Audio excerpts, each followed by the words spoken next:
नमस्कार दोस्तों, 31 मार्च 2024 मेरठ में प्रधानमंत्री मोदी ने अपने भाषण में एक ऐसी जमीन के टुकड़े का जिक्र किया जो कभी भारत का हिस्सा हुआ करता था लेकिन अब श्रीलंका का हिस्सा है।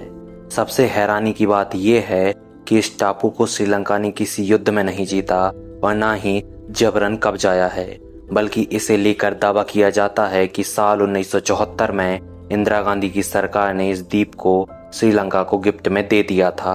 तो चलिए आज इस वीडियो के माध्यम से हम आपको इस द्वीप का इतिहास और श्रीलंका को देने की कहानी बताते हैं। इस द्वीप का नाम है कच्चाथीवु द्वीप और दोस्तों हम आज आपको बताते हैं कि किस तरह इंदिरा गांधी की सरकार ने ये द्वीप श्रीलंका को दिया था। दरअसल हिंद महासागर में भारत के दक्षिणी छोर पर और श्रीलंका के बीच में एक द्वीप स्थित है जिस पर आज भी कोई नहीं रहता है, लेकिन भारत और श्रीलंका के बीच ये द्वीप हमेशा से विवाद का कारण रहा है। 285 एकड़ में बसा यह द्वीप 17वीं सदी में मदुरई के राजा रामानंद के जमींदारी के अधीन था, लेकिन जब भारत में ब्रिटिश हुकूमत आई तो ये द्वीप मद्रास प्रेसिडेंसी के कंट्रोल में आ गया, यानी अंग्रेजों के अधीन हो गया। वहीं 1947 में जब भारत आज़ाद हुआ तो सरकारी दस्तावेजों में इसे भारत का हिस्सा बताया गया था।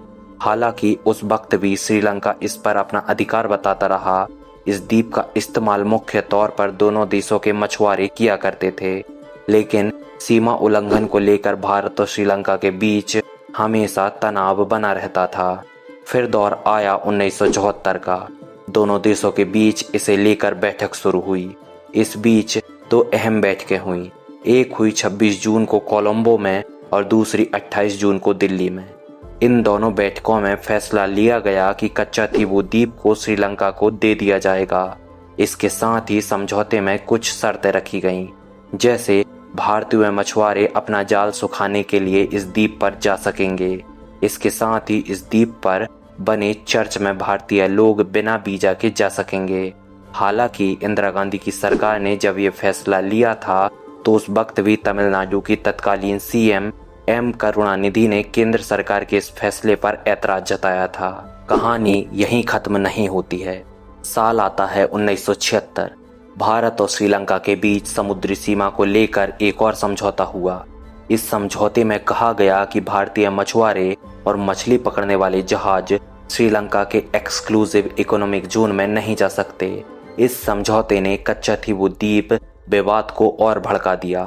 तमिलनाडु का मछुआरा समुदाय इससे काफी ज्यादा खफा था। यही वजह थी कि आपातकाल के बाद 1991 में तमिलनाडु की विधानसभा में एक प्रस्ताव पारित किया गया जिसमें कच्चाथीवु द्वीप को भारत में वापस मिलाने की बात कही गई। इसके काफी समय बाद साल 2008 में MIMDMK की नेता जयललिता ने इस मामले को सुप्रीम कोर्ट के सामने उठाया और तर्क दिया कि भारत सरकार बिना संविधान संशोधन के देश की जमीन किसी दूसरे देश को नहीं दे सकती। साल 2011 में जब वो सीएम बनी तो विधानसभा में इसे लेकर एक प्रस्ताव भी पारित करवाया। वहीं साल 2014 में अटॉर्नी जनरल मुकुल रोहतांगी ने इस मामले पर दलील देते हुए सरकार की ओर से कहा था कि कच्चाथीवु द्वीप एक समझौते के तहत श्रीलंका को दिया गया है और अब वो इंटरनेशनल बाउंड्री का हिस्सा है, उसे वापस कैसे ले सकते हैं। अगर आप कच्चाथीवु द्वीप को वापस लेना चाहते हैं तो इसके लिए आपको युद्ध लड़ना होगा। दोस्तों, कच्चाथीवु द्वीप पर जारी विवाद के बीच श्रीलंका के मंत्री ने कहा कि इस द्वीप को वापस लेने का भारत के बयानों का कोई आधार नहीं है। श्रीलंका के मत्स्य पालन मंत्री डगलस देवानंद ने कहा कि भारत में चुनाव का समय है, ऐसे में कच्चाथीवु द्वीप पर दावे से जुड़ा बयान आना कोई नई बात नहीं है। जापान में एक प्रेस कॉन्फ्रेंस के दौरान गुरुवार को श्रीलंकाई मंत्री ने कहा, मुझे लगता है भारत इस जगह को खुद हासिल करना चाहता है ताकि श्रीलंकाई मछुआरे यहां अपना हक न जता सकें। डगलस ने यह भी कहा कि 1974 में भारत श्रीलंका के बीच समझौता हुआ था। इसके तहत दोनों देशों के मछुआरे को एक दूसरे की समुद्री सीमा में मछली पकड़ने की इजाजत दी गई थी।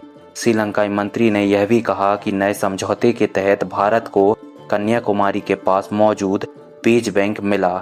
यह कच्चाथीवु द्वीप से कई गुना बड़ा इलाका था जहां बहुत से समुद्री संसाधन मौजूद हैं 1976 में रिव्यू में यह इलाका भारत को दे दिया गया था, लेकिन मौजूदा सरकार यह बात उनके लोगों को नहीं बता रही है। तो दोस्तों, ये था कच्चाथीवु द्वीप से जुड़ा पूरा विवाद और श्रीलंका की प्रतिक्रिया। तो दोस्तों, आपको आज का यह वीडियो कैसा लगा हमें आप कमेंट बॉक्स पर बताएं और इस वीडियो को लाइक करें और चैनल को सब्सक्राइब करें। इस मुद्दे से जुड़ा हुआ कोई भी अपडेट हम आपके पास ऐसे ही लाते रहेंगे। धन्यवाद।